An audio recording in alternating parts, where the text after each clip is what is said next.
কদিন ধরে দেখছি কিছু মানুষ যুদ্ধ চাই বলে একদম অস্থির হয়ে পড়েছেন।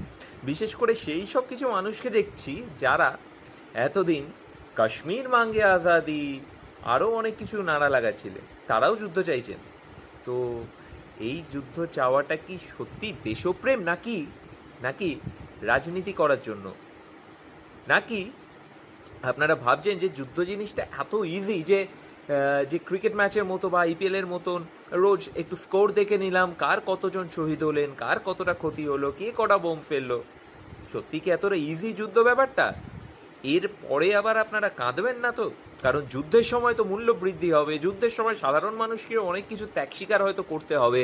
তো সেগুলোর জন্য কি সত্যি সত্যি আপনারা প্রস্তুত, নাকি তখন এগুলো নিয়ে রাজনীতি করবেন বলে আজকে যুদ্ধ চাইছেন? আর আপনাদের কি মনে হয়? অবশ্যই লাইক বা কমেন্ট করে জানান যে সত্যি আজকের দিনে যুদ্ধটা কি সত্যি বন্দুক গোলা গুলি কামানের যুদ্ধ, নাকি অন্য কোনোভাবেও যুদ্ধটা হতে পারে? জানান অবশ্যই।